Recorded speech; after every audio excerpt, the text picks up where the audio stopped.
Students, welcome to GATE academy plus. और अब हम देख रहे हैं एक नया टॉपिक फ्लड्स, ठीक है, जिससे काफी अफेक्ट होता है हमारा इंडिया मानसून के टाइम पे। ठीक है, फ्लड क्या होता है? फ्लड कुछ नहीं है, एक नॉर्मल फ्लो में बह रहा है रिवर। ठीक है, अब बहुत बारिश हो गई जून जुलाई मानसून के टाइम, तो क्या होता है, वो अपने जो बैंक होता है, उसका जो किनारा होता है, उससे बाहर जाने लगती है रिवर से पानी, है ना। क्या होता है, एकदम सरल भाषा में बताऊंगा तो क्या होता है, जो किनारा होता है रिवर का, हमेशा पानी क्या होता है, उसके अंदर बहता है। लेकिन बाढ़ के टाइम में क्या हो जाता है, उसका डिस्चार्ज बढ़ जाता है ना। क्यों? क्योंकि मानसून के कारण सारा पानी आने लग जाता है उसी रिवर में, तो क्या हो जाता है, पानी फिर बाहर निकलने लग जाता है उसके किनारों से और शहरों में घुस जाता है। ठीक है, इसलिए देखते हो कि आप हर साल जून जुलाई में हमारा नॉर्थ ईस्ट, बिहार हो गया, है ना, ये सब लोग क्या करते हैं, बहुत ही डिफिकल्ट कंडीशन फेस करते हैं। ठीक है, फ्लड्स के कारण। ठीक है, फ्लड क्लियर है, बाढ़ सबको पता है इंडिया में क्या होता है ना। अब ये बाढ़ के लिए हम कैसे बचा सकते हैं इसको, या ये आजकल बढ़ क्यों गई है बाढ़? आजकल बाढ़ इसलिए बढ़ गई है क्योंकि हमारे रोड बन गई है ना। आप भी घर बनाते हो तो क्या करते हो, पूरे में फ्लोरिंग करवा देते हो, तो कहीं पानी जा नहीं रहा है ना, पानी इनफिल्ट्रेट नहीं हो पा रहा है। इसलिए इससे दो कारण डेवलप हो रहे हैं। ठीक है, एक क्या हो रहा है, बाढ़ आ जा रही है क्योंकि पानी इनफिल्ट्रेट नहीं हो पा रहा है, और दूसरी दिक्कत ये हो रही है कि हमारा ग्राउंड वाटर कम होता जा रहा है। ठीक है, ये सब किसके कारण हो रहा है, कंक्रीटिंग के कारण, फ्लोरिंग के कारण। ठीक है, कोई भी अपने घर में मिट्टी नहीं छोड़ रहा है ना, सबके सब क्या करा रहे हैं, फ्लोर बना दे रहे हैं, उसके कारण क्या आ रही है, बाढ़ आ रही है ना। चलिए अब हम देखते हैं, अब हम इस बाढ़ को निकाल कैसे सकते हैं या बचा कैसे सकते हैं, है ना। तो आपको अगर पहले से पता हो कि हाँ इतना पीक डिस्चार्ज आएगा, ठीक है, पानी इससे ज्यादा नहीं बढ़ सकता, तो आप फिर स्ट्रक्चर उस हिसाब से बनाओगे, है ना, कि पीक डिस्चार्ज इतना है तो मैं इसको ध्यान में रखते हुए बड़ा बनाता हूं स्ट्रक्चर। ठीक है, ताकि बाढ़ को दिक्कत, बाढ़ से उस स्ट्रक्चर को दिक्कत ना आए। ठीक है, तो इसी पीक को एस्टिमेट करने के लिए, क्योंकि मेन बाढ़ कौन लाता है, डिस्चार्ज ही तो ला रहा है, आपका रन ऑफ ही तो ला रहा है ना, और यही बढ़ जाएगा अगर, तो वही क्या कहलाता है, हमारा पीक डिस्चार्ज। ठीक है, इसको निकालने की 4 मेथड है। ठीक है, फर्स्ट है रैशनल मेथड, और रैशनल फॉर्मूला भी बोल सकते हो आप, है ना। तो हम लिख देते हैं पहला रैशनल मेथड या रैशनल फॉर्मूला। ठीक है, नेक्स्ट है इंपेरिकल मेथड। ठीक है, ये तो हर जगह होता है सिविल में, इंपेरिकल। ठीक है, क्या करते हैं, 4 साइंटिस्ट एक जगह स्टडी कर लेते हैं और अपना एक फॉर्मूला डेवलप कर देते हैं उस एरिया के लिए जहां उन्होंने स्टडी करी होगी, है ना, या वैसी कंडीशंस के लिए जहां उन्होंने स्टडी करी होगी, उस फॉर्मूले को क्या बोलते हैं, इंपेरिकल फॉर्मूला। तो एक है इंपेरिकल मेथड, इसमें 3-4 साइंटिस्टों ने फॉर्मूला दिया है डिस्चार्ज, पीक डिस्चार्ज निकालने का। ठीक है, थर्ड हम देखते हैं यूनिट हाइड्रोग्राफ, जो कि हम देख चुके हैं, है ना। अगर आपके पास यूनिट हाइड्रोग्राफ है तो आप पीक निकाल सकते हो आराम से। हमने देखा था यूज ऑफ यूनिट हाइड्रोग्राफ में, क्या बताया था उसने, कि फ्लड फोरकास्टिंग में भी हेल्प करता है ये। ठीक है, तो यूनिट हाइड्रोग्राफ क्या है, अगर आपके पास 1 घंटे की बारिश का डेटा है, कुछ यूनिट हाइड्रोग्राफ 1 सेंटीमीटर का है, तो लीनियर रिस्पॉन्स की हेल्प से आप क्यू पीक हर सेंटीमीटर का निकाल सकते हो, है ना। तो पता चल जाएगा आपको कि वो डिस्चार्ज हमारा स्ट्रक्चर ले पाएगा कि नहीं। अगर 12 सेंटीमीटर की बारिश हुई तो मैं 12 सेंटीमीटर का डीआरएच निकाल सकता हूं ना यूनिट हाइड्रोग्राफ की मदद से, और मुझे पीक डिस्चार्ज भी पता चल जाएगा 12 सेंटीमीटर का। क्लियर है, ऐसे हमारा यूनिट हाइड्रोग्राफ भी हेल्प करता है। तो ये मेथड तो हमने देख चुके हैं, यूनिट हाइड्रोग्राफ मेथड। ठीक है, और आपका फोर्थ है important method flood frequency studies, flood frequency studies.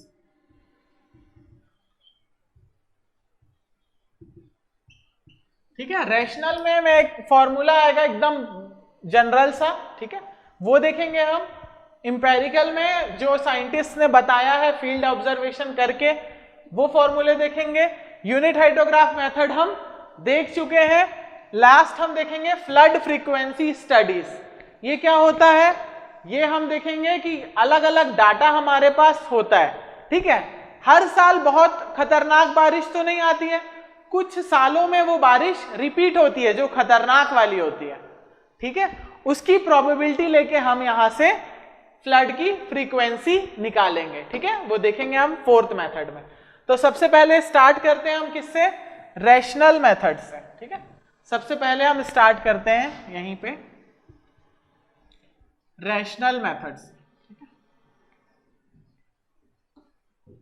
उसके पहले मैं रैशनल मेथड का आपको एक लिमिटेशन बताऊंगा कि ये सिर्फ स्मॉल कैचमेंट के लिए आप यूज कर सकते हो जो कि हो लेस देन 50 किलोमीटर स्क्वायर, ठीक है। और इंपेरिकल मेथड किसके काम आएगी, जहां जहां एरिया में स्टडी हुई है सिर्फ वो स्पेसिफिक एरिया के काम आ सकती है empirical method. Unit hydrograph method का क्या लिमिटेशन है, हमने खुद देखा था कि 5000 किलोमीटर बड़े, अगर 5000 किलोमीटर स्क्वायर का एरिया है कोई, है ना, तो उससे बड़े एरिया के लिए ये काम नहीं करता है ना। ये किसके लिए काम करेगा, सिर्फ वैलिड किसके लिए है, लेस देन 5000 किलोमीटर स्क्वायर के लिए। हमने देखा था लिमिटेशन में, है ना। नेक्स्ट फ्लड फ्रीक्वेंसी स्टडीज, ये डिपेंड करता है कि आपके पास डाटा अवेलेबल है या नहीं, ठीक है। चलिए, तो पहला हम देखेंगे रैशनल मेथड, ठीक है। तो रैशनल मेथड में देखते हैं एक डायरेक्ट फॉर्मूला बनता है। मान लो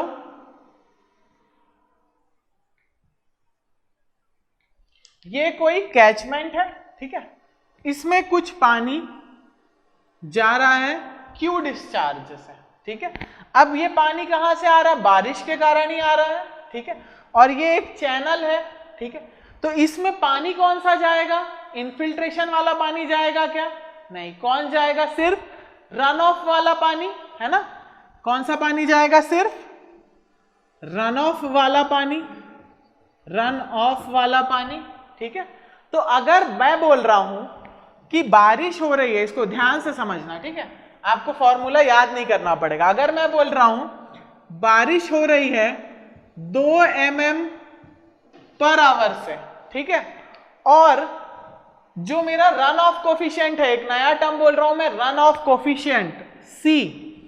run of coefficient means runoff upon rainfall, ठीक है। मतलब पूरी की पूरी, क्या मैं बोल सकता हूं ऐसा कि पूरी की पूरी जो रेनफॉल हो रही है वो रन ऑफ में कन्वर्ट हो जाती है, ऐसा पॉसिबल है क्या, है। अगर आपका फ्लोर कंक्रीट का हो तो, ठीक है। तब भी प्रैक्टिकली देखा जाए तो 100% ऐसा पॉसिबल नहीं है कि मेरा जो सारा रेनफॉल है वो रन ऑफ में कन्वर्ट हो जाए। कुछ ना कुछ डिप्रेशन स्टोरेज प्रैक्टिकली होता ही है, ठीक है। तो हम देखते हैं कि रन ऑफ और रेनफॉल का जो कोफिशिएंट है वो हमेशा लेस देन क्या होगा, हमेशा लेस देन या इक्वल टू 1 होगा। 1 से ज्यादा हो सकता है क्या, हाँ। अब अगर आप घर की मोटर चालू कर दो और अलग से पानी देने लगो तो हो सकता है, लेकिन रेनफॉल के कारण जो रन ऑफ होता है वो मैक्सिमम 1 के बराबर होगा कि पूरी की पूरी रेनफॉल कन्वर्ट हो जा रही है रन ऑफ में, ऐसा तो मैक्सिमम होगा, है ना।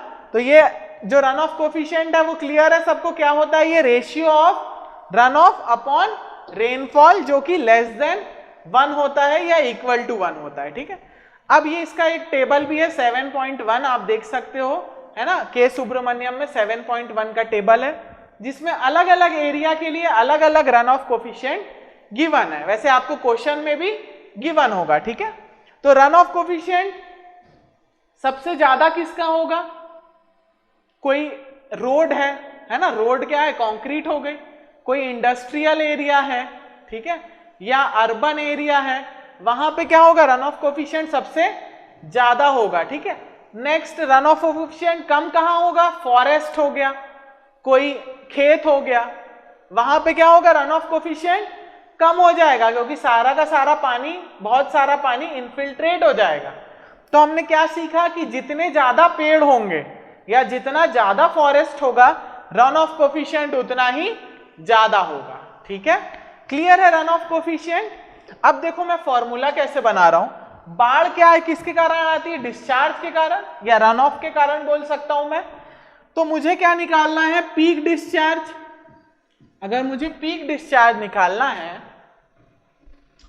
तो मैं लिख सकता हूं फॉर्मूला क्यू पीक। अब ये जो चैनल में पानी आया है, जो पीक डिस्चार्ज आया है, वो किसके कारण आया है, रेनफॉल के कारण आया है वहां की। तो मैं यहां लिख सकता हूं आई हो गया आपका इंटेंसिटी ऑफ रेनफॉल, ठीक है, इनटू क्या ये पूरी जो इंटेंसिटी ऑफ द रेनफॉल है वो पूरा का पूरा मेरे कैचमेंट में आ रहा है क्या, पूरा का पूरा रन ऑफ में कन्वर्ट हो रहा है क्या, नहीं हो रहा। कितना कन्वर्ट होगा, इंटू सी करूंगा मैं, ठीक है। सी क्या हो गया, रन ऑफ का कोफिशिएंट, ठीक है। तो बारिश हुई थी इतनी, लेकिन रन ऑफ कितना होगा, इंटू सी। अगर ये 0.5 होगा, है ना, मान लो आधा पानी इनफिल्ट्रेट हो जा रहा है, आधा पानी रन ऑफ में जा रहा है। बारिश हो रही है 2 mm पर आवर, सी है मेरा 0.5, तो रन ऑफ कितना हो जाएगा, रन ऑफ कितना हो जाएगा, सी है 0.5 और बारिश हो रही है 2 mm से, तो रन ऑफ कितना होगा 1 mm, है ना, क्योंकि आधा ही पानी रन ऑफ में कन्वर्ट हो पा रहा है, आधा पानी कहीं अदर लॉसेज में जा रहा है, ठीक है। चलो तो फॉर्मूला बन गया आई इंटू सी इंटू, क्योंकि ये क्या है, वॉल्यूम है एक, डिस्चार्ज, इसकी यूनिट क्या होता है, मीटर क्यूब पर सेकेंड होता है यूनिट, ठीक है। तो अभी क्या बना है मेरे पास, सिर्फ मीटर या mm पर आवर ही बना है मेरे पास। इसका यूनिट क्या होता है, यूनिट से देखो आप, है ना, फॉर्मूला याद नहीं करना पड़ेगा, क्या बना है mm पर आवर। इसको क्या चाहिए, क्यूब चाहिए, तो किससे मल्टीप्लाई कर दूंगा मैं मल्टीप्लाई कर दूंगा इसको एरिया से, ठीक है। मैं किससे मल्टीप्लाई कर दूंगा, एरिया से, जो कि किलोमीटर स्क्वायर में भी हो सकता है, ठीक है। अब ये आवर में है, इसको सेकंड में भी कन्वर्ट करना पड़ेगा, ठीक है। ये फॉर्मूला समझ में आया आपको, Q peak is equals to I, मतलब जितनी बारिश हुई, इंटू सी, वो बारिश कन्वर्ट हुई रन ऑफ में, इंटू ए, ताकि वॉल्यूम पता चल सके, इंटू एरिया, ठीक है। तो फॉर्मूला क्या हो गया, सिंपल, CIA से भी याद रख सकते हो, जो थ्रिलर मूवीज या हॉलीवुड की मूवीज देखते हैं पुलिस वाली, उनके लिए Q peak is equals to क्या होगा, CIA भी लिख सकते हो आप, ठीक है। चलिए अब हम इसको डायमेंशंस को इक्वलेट करने के लिए क्या करेंगे, ताकि क्या हो, हमको कुछ चेंज ना करना पड़े। अगर बारिश mm पर आवर में भी हो और ये एरिया किलोमीटर में हो, तो आप डायरेक्ट रख के क्यू पीक को मीटर क्यूब पर सेकेंड में कैसे निकाल सकते हो, देखो आई हो गया mm, तो मैं यहां लिख देता हूं पहले तो CI इंटू mm को मीटर में कन्वर्ट करने के लिए 10 to the power -3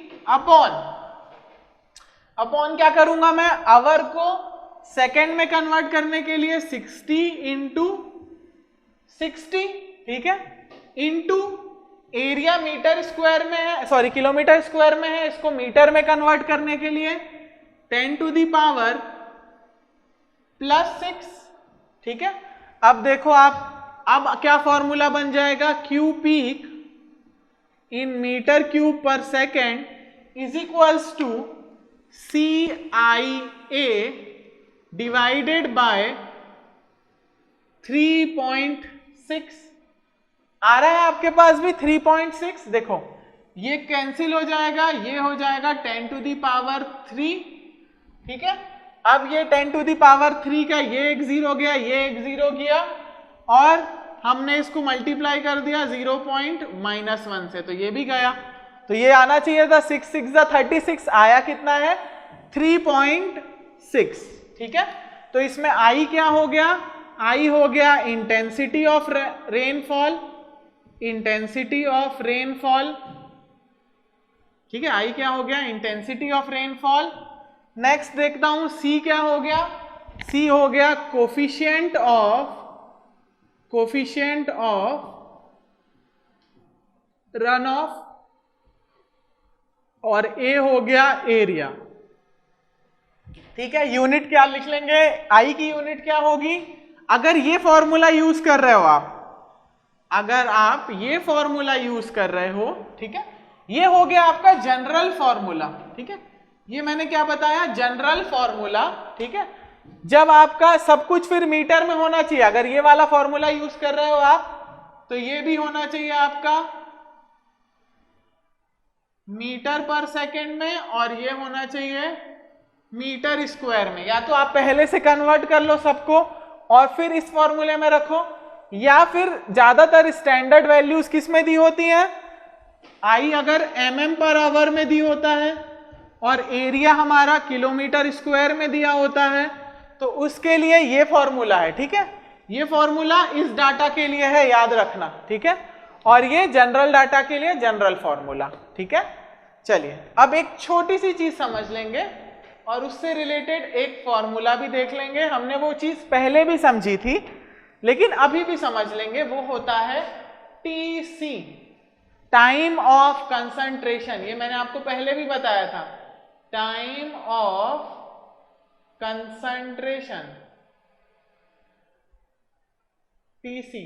time of concentration क्या होता है, जब कोई कैचमेंट, ये कैचमेंट है, ठीक है, छोटा कैचमेंट है मान लो, जब इसका जो फारदेस्ट पॉइंट है, जो इसके दूर के पॉइंट हैं, उनके पानी को जितना टाइम लगता है इस सेक्शन में आने में, ठीक है, जैसे यहां एक पानी गिरा, एक ड्रॉप पानी गिरा, उसको कैचमेंट पार करके पूरा सेक्शन में आने में जो टाइम लगता है उसको हम बोलते हैं TC, ठीक है।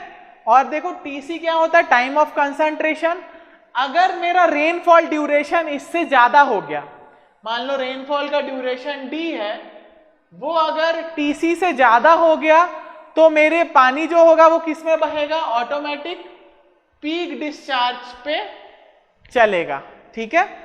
अब इस देखते हैं कैसे निकालते हैं इसको, एक फॉर्मूला भी दिया हुआ है इसका, TC इज इक्वल्स टू, हमने देखा था कौन सा, स्नाइडर मेथड। उसमें क्या होता था, लैग टाइम होता था, है ना। तो यूएस, अगर यूएस प्रैक्टिस को देखा जाए तो वो लोग कंसंट्रेशन और लैग टाइम को, जो कि हम वहां पे क्या बोलते थे, TP, उसको सेम मानते हैं। और TP का फॉर्मूला क्या था वहां पे, TP का फॉर्मूला था CT, ठीक है, CT LCA पावर 0.3, ठीक है, ये देखा था हमने फॉर्मूला। इसी को थोड़ा सा मॉडिफाई किया गया है, इसमें हम कर देंगे डिवाइडेड बाय √S, ठीक है। और S कुछ नहीं है, S क्या है, S है, अगर आपको ये समझ में नहीं आ रहा है तो आप मेरा स्नाइडर वाला वीडियो भी देख सकते हो, ठीक है, उसमें मैंने पूरा बताया है। L क्या होता है, LCA क्या होता है, और ये √S क्या है आपका, S is the slope of the catchment. S क्या है, किस स्लोप से पानी आ रहा है, ठीक है। तो वहां मैंने आपको नहीं बताया था, ये मॉडिफाइड फॉर्म है, क्वेश्चन में स्लोप जनरली गिवन नहीं होती, ठीक है। तो ये मॉडिफाइड फॉर्म में आप लिख सकते हो, या एक और इंपेरिकल फॉर्मूला बनाया था, ठीक है।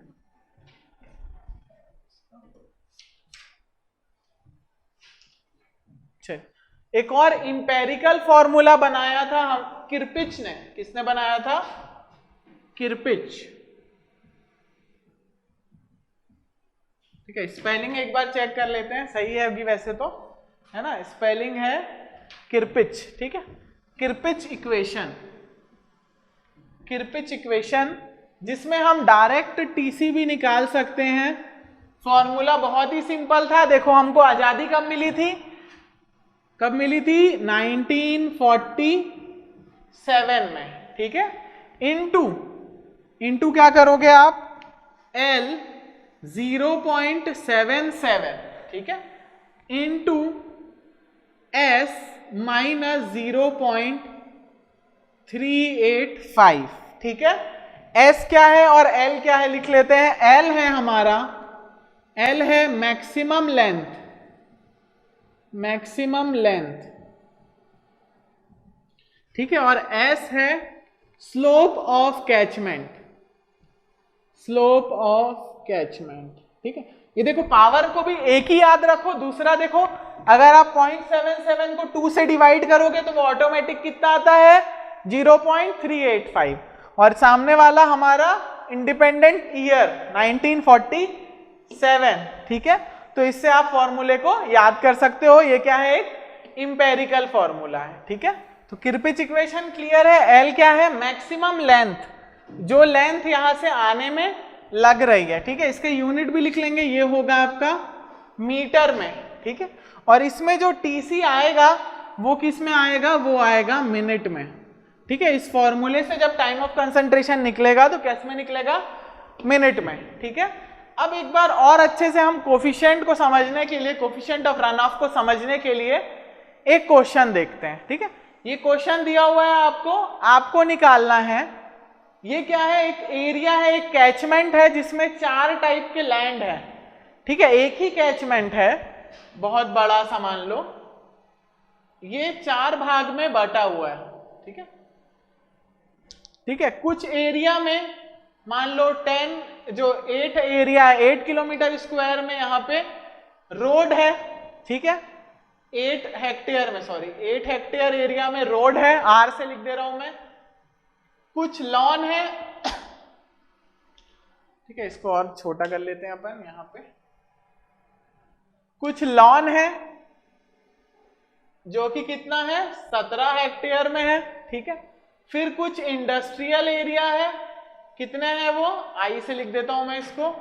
इंडस्ट्रियल एरिया है वो है 10 हेक्टेयर में, और हमारे पास कुछ रेसिडेंशियल एरिया है जो कि है 50 हेक्टेयर में, ठीक है। अब आप देख सकते हो, देखो इसके रन ऑफ कोफिशिएंट्स, रोड का 0.7 है, मतलब 70% बारिश रन ऑफ में कन्वर्ट हो जाती है रोड के कारण, क्योंकि इनफिल्ट्रेट नहीं कर पाती है। लॉन में क्या, घास लगी होती है, देखो। अब वहां पे देखो कितना है रन ऑफ, 0.1, बहुत कम, 10% ही बह पाता है, बाकी पूरा इनफिल्ट्रेट हो जाता है। तो बाढ़ आने के चांस कहां पे है ज्यादा, रोड में ज्यादा है ना, क्योंकि बाकी पानी तो यहाँ पे लॉन में क्या हो रहा है, ग्राउंड वाटर हो जा रहा है ना। वैसे ही रेसिडेंशियल एरिया का भी देखोगे 0.3 है, क्योंकि लोगों को आजकल रेन वाटर हार्वेस्टिंग करवानी पड़ जाती है। इंडस्ट्रियल एरिया में देखोगे आप तो 80%, बहुत ज्यादा है ना, क्योंकि कंक्रीटिंग रहती है बहुत। तो ऐसे भी आप स्टडी कर सकते हो। अब देखो इसमें निकालना क्या है हमको, पूरे कैचमेंट एरिया का सी बताओ आप। सी मतलब रन ऑफ कोफिशिएंट बताना है हमको पूरे कैचमेंट एरिया का। कई बार ऐसे टाइप के क्वेश्चन आते हैं आपको, इसी में आपको क्यू पीक भी पूछ देता है, ठीक है। तो इसको हम क्या करेंगे, एक इक्विवेलेंट रन ऑफ कोफिशिएंट निकालना है। जैसे एफएम में आप क्या करते हो, अलग अलग पाइप रहते हैं, है ना, अलग अलग डाया के लेंथ के पाइप हैं, आपको पूछता है कि इनके बराबर एक कोई पाइप बताओ, है ना, कि मैं कितने डाया का लगाऊं। तो इक्विवेलेंट पाइप देखते हो आप। वैसे यहाँ पे अलग अलग एरिया से बना है मेरा पूरा कैचमेंट, ठीक है, उनमें अलग अलग रन ऑफ कोफिशिएंट है। तो इसका इक्विवेलेंट रन ऑफ कोफिशिएंट क्या होगा, तो इसका सिंपल फॉर्मूला है, देख लेंगे, मैं फॉर्मूला भी बताते जा रहा हूं और आपको प्रॉब्लम भी सॉल्व हो जा रही है, ठीक है। तो बहुत सिंपल है, क्या करोगे आप, area into run of coefficient plus second area into run of coefficient plus third area into third run of coefficient plus fourth area का रेनफॉल और एरिया और run of coefficient divided by total area. इससे क्या आ जाएगा आपका equivalent run of coefficient. देखो कैसे निकालेंगे हम लिखेंगे 8 into 0.7 plus 17 into 0.1 plus 50 into 0.3 plus 10 into 0.8 divided by 8 plus 17 plus 50 plus 10 करेंगे, क्या आ रहा है आंसर देखेंगे। चलिए इसको कैलकुलेट करते हैं, कैलकुलेटर से तो आंसर आना चाहिए, देख लेते हैं क्या आएगा। आप भी करेंगे, ये आएगा 0.56, है ना। अगर मैं इसको 5.6 हो जाएगा, सॉरी 5.6 प्लस 1.7 प्लस 50 इंटू 0.3 कितना हो जाएगा, ये हो जाएगा अराउंड 15, t इंटू 0.3 है ना, ये प्लस 10 इंटू 0.8 हो जाएगा 8,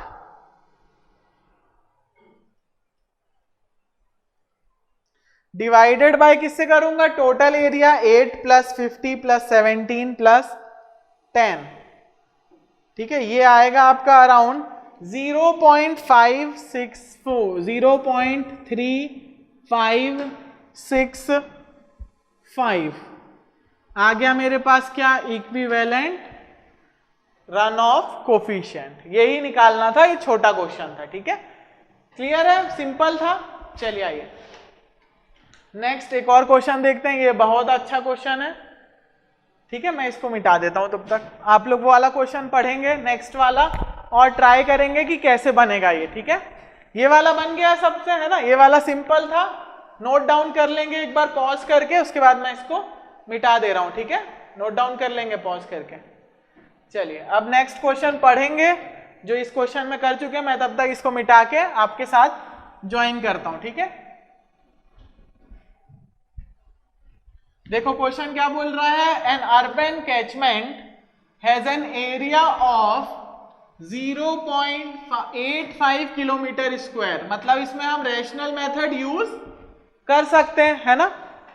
देखो N urban catchment has an area of 0.85 kilometre square, the slope of the catchment is 0.006, slope भी दी हुई है, ठीक है, and the maximum length of the travel of water is 950 metre, L भी दिया हुआ है, ठीक है, डाटा देखेंगे तो आपको लगेगा कि कौन सा फॉर्मूला लगेगा, L भी दिया है, S भी दिया है, ठीक है, किरपिच इक्वेशन लगेगी इसमें, आगे देखते हैं, एंड द मैक्सिमम लेंथ दिया हुआ है, the maximum depth of rainfall with a 25 year return period, ठीक है, रिटर्न पीरियड क्या होता है ये मैं आपको फ्लड फ्रीक्वेंसी में सब समझाऊंगा, ठीक है, अभी थोड़ा सा बता देता हूं।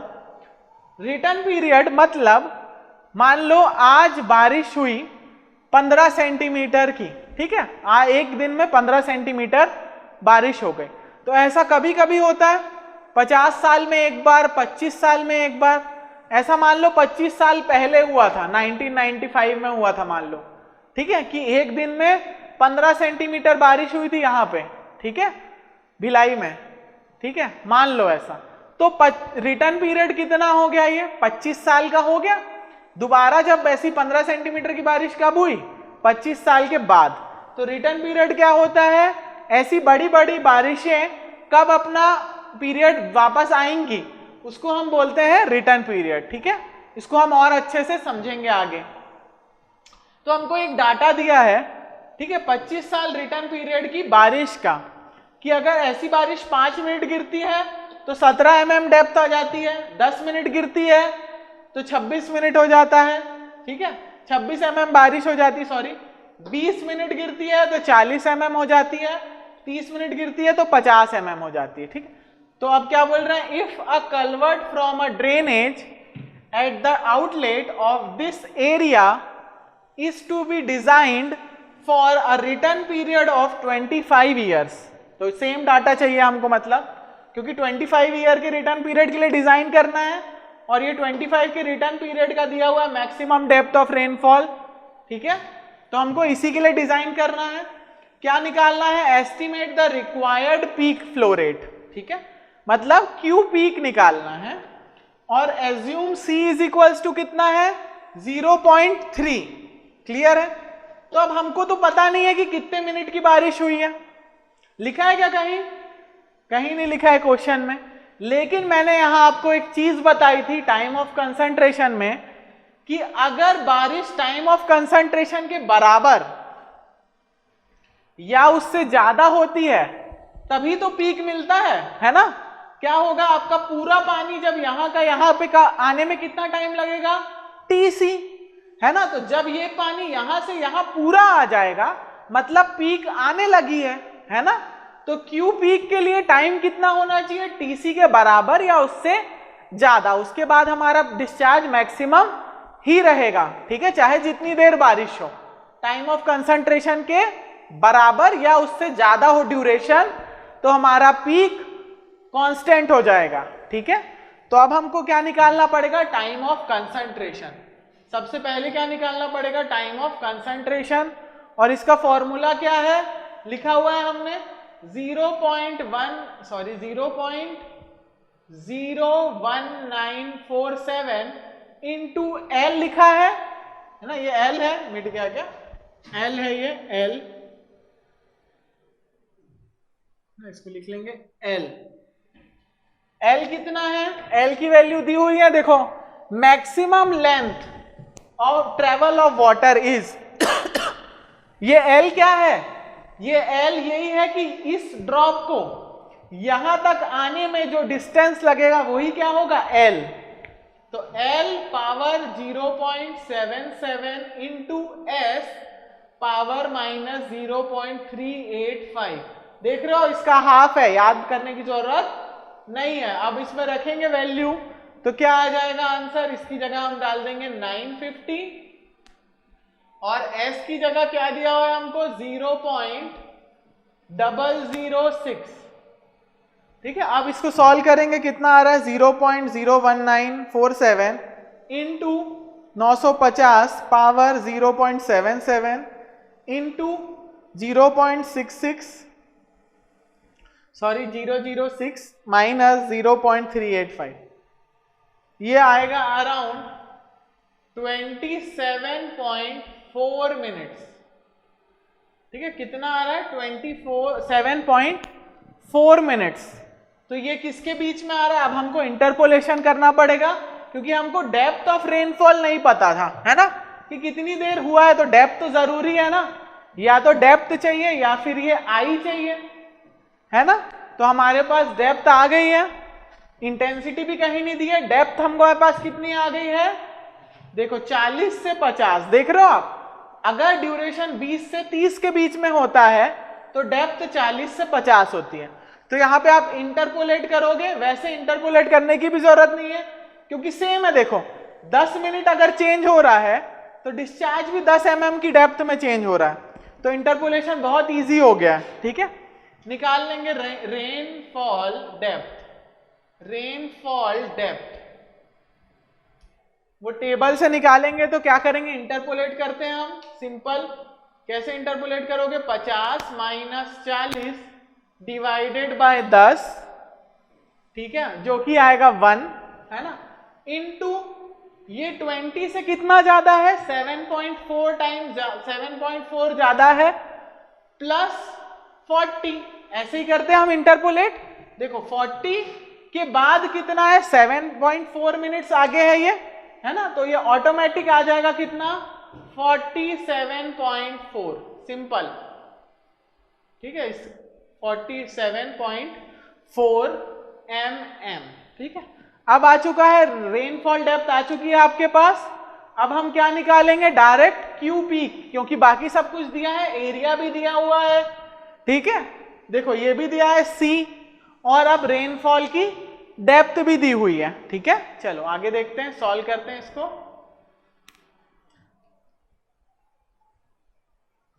चलिए सॉल्व करेंगे तो आ जाएगा कितना आंसर हमारा, निकालते हैं क्यू पीक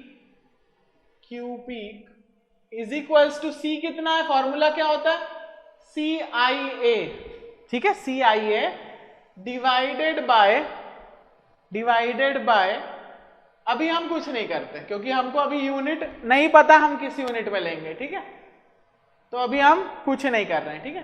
सी की वैल्यू कितनी है, 0.3, ठीक है, इनटू आई कैसे निकालोगे आप, देखो डेप्थ भी दी है, ड्यूरेशन भी दिया है, लेकिन ये ड्यूरेशन किस में है, मिनट में है, ठीक है। और हमारे फॉर्मूले में हमारा क्या है, देखो यहां पे फॉर्मूले में हमने क्या लिखा था, आवर में। तो अगर यही सेम फॉर्मूला यूज करना है तो हम क्या कर लेंगे, चलो हम क्या करेंगे, देखो डेप्थ कितनी है 47.4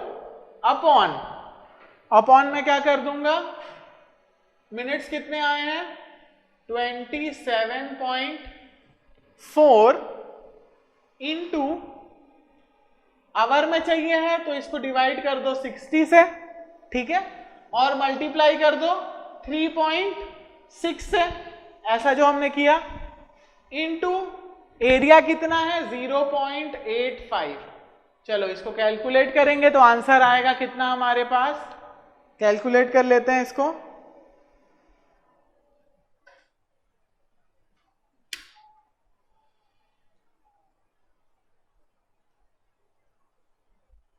ये आएगा हमारे पास 0.3 into 47.4 into 0.85 upon 3.6 into 27.4 divided by 60। ठीक है, ये आ रहा है मेरे पास 7.35। आ गया है मेरे पास कितना, 7.35 मीटर क्यूब पर सेकेंड। ठीक है, ये एक हो गया मेथड। ये अगर आपको ये डिफिकल्ट लग रहा है, ये डिफिकल्ट लग रहा है, तो आप क्या करो, आई को पहले क्या किया हमने, आई को 47.4 डिवाइडेड बाय 27.4 कर दो, तो ये आ जाएगा 47.4 डिवाइडेड बाय 27.4, तो ये आ जाएगा 1.7299 mm पर मिनट। ठीक है, अब इसको आप मल्टीप्लाई कर दो 60 से और इसको आप mm पर आवर में लिख दो डायरेक्ट, तो ये आ जाएगा 103.79 mm पर आवर। अब इसको आप इस फॉर्मूले में रख दो। ठीक है, बात वही है, आपका क्या आ जाएगा, आंसर भी सेम आ जाएगा। देख लेते हैं, 0.3 इंटू 103.79 इंटू 0.85 डिवाइडेड बाय 3.6, ये आ रहा है कितना, सेम आ रहा है। अब अगर मैं इस वैल्यू को इस फॉर्मूले में भी रखूंगा तो आंसर सेम ही आएगा। ठीक है, रख देते हैं, हम देख लेते हैं एक बार last. Q peak is equals to, standard नहीं था हमारा, ये नॉर्मल फॉर्मूला क्या बनाया था हमने, CIA divided by 3.6 is equals to C हो गया 0.3 इंटू 103.79 इंटू 0.85 डिवाइडेड बाय 3.6। ये भी करोगे तो कितना आएगा आंसर आपका, 7.35 मीटर क्यूब पर सेकेंड। क्लियर है, दोनों मेथड से आप सॉल्व कर सकते हो इसको। ठीक है, चलिए आइए और देखते हैं कुछ क्वेश्चंस। चलिए रैशनल फॉर्मूले से और रिलेटेड क्वेश्चन करते हैं हम। ठीक है, ताकि आपको और क्लियर हो जाए।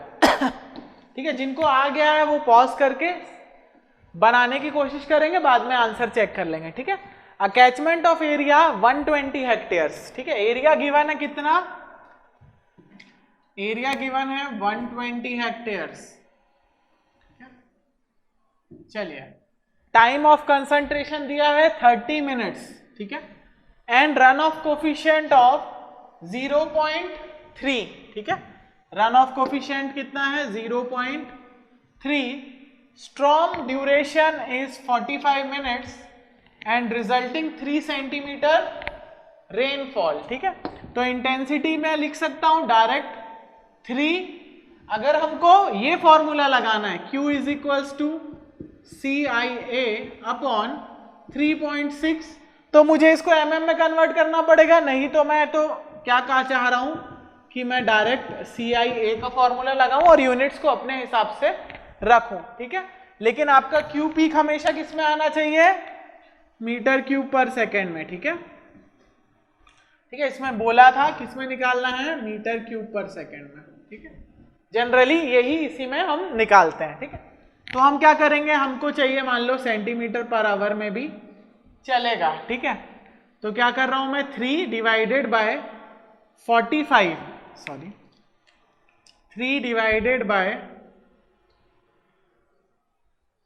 45 डिवाइडेड बाय 60, क्योंकि मिनट्स में था उसको मैंने आवर में कन्वर्ट कर दिया। तो आई कितना आ रहा है, तो आई आएगा आपका अराउंड, ये हो जाएगा 3, ये हो जाएगा 4, 3 3 कैंसल, आई आ जाएगा आपका 4 सेंटीमीटर पर our.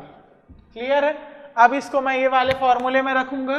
Q peak is equals to, C कितना है 0.5, आई कितना आया है मेरा 4 सेंटीमीटर पर आवर, तो पर आवर के लिए डिवाइड कर दूंगा 60 इंटू 60 से, सेंटीमीटर को मीटर के लिए -2 इंटू हेक्टेयर, कितने हेक्टेयर है 120 हेक्टेयर्स, तो 120 इंटू 10⁴ हेक्टेयर को मीटर स्क्वायर में कन्वर्ट करने के लिए। अब आप इसको निकालेंगे तो क्यू पीक कितना आ जाएगा देखेंगे।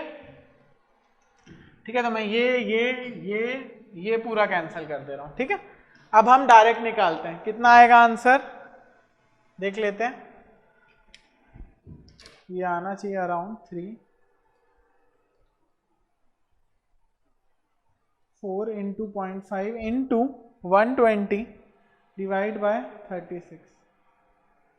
ठीक है, और हमारा कुछ आ रहा है आंसर नहीं है ना। चलो एक बार और चेक कर लेते हैं।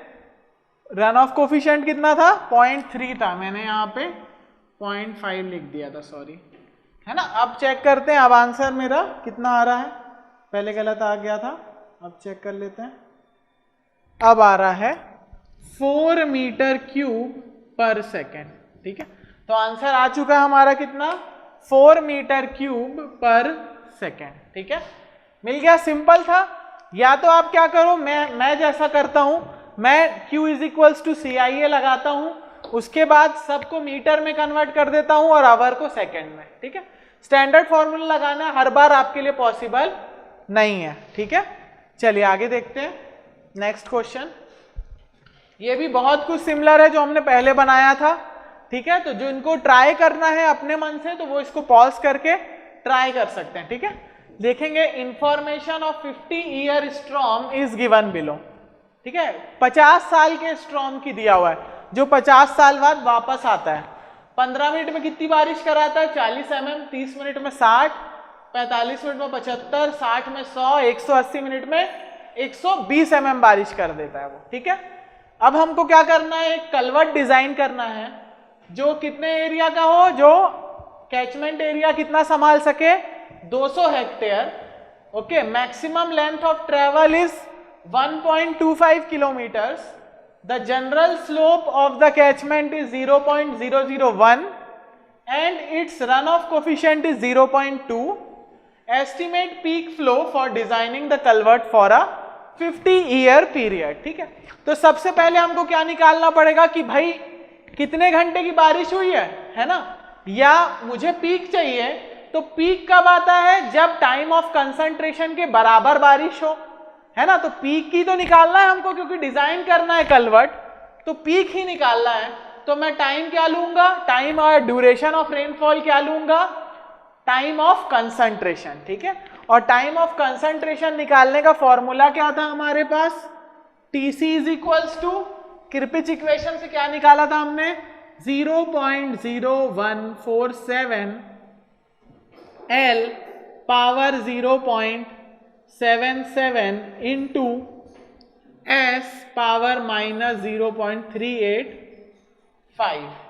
ठीक है, आ गया हमारे पास। अब हम TC की वैल्यू रख देंगे तो 0.01497 इंटू, जहां आप गलती कर सकते हो L कितना दिया है 1.25 किलोमीटर, लेकिन हम हमेशा किस में रखते हैं, मीटर में।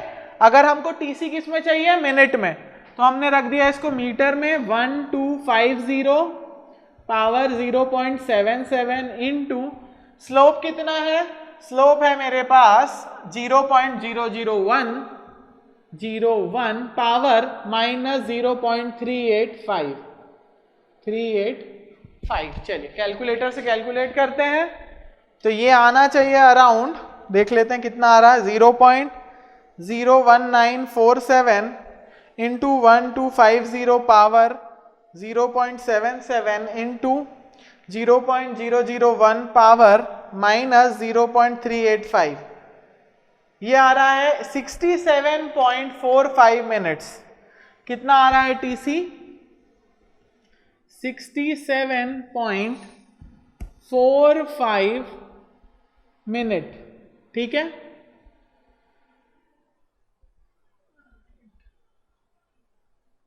ठीक है, आ गया हमारे पास TC। अब देखो TC आ चुका है, लेकिन मुझे रेनफॉल mm में पता है क्या, नहीं। किसके बीच में है TC, 60 से 180 के बीच में, तो रेनफॉल किसके बीच में होगी? 100 से 120 के बीच में। इसका इंटरपोलेशन कैसे करेंगे? तो देखते हैं कैसे करेंगे हम इंटरपोलेशन। इंटरपोलेशन हो जाएगा, जब इंटरपोलेशन करोगे तो duration is equals to, duration है सॉरी, हम लिख लेते हैं रेनफॉल mm डेप्थ है ना, रेनफॉल डेप्थ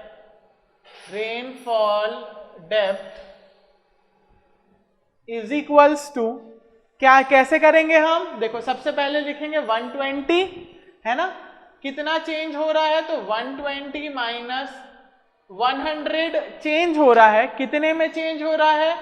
120 में चेंज हो रहा है, इनटू 7.60 से कितना ज्यादा है ये?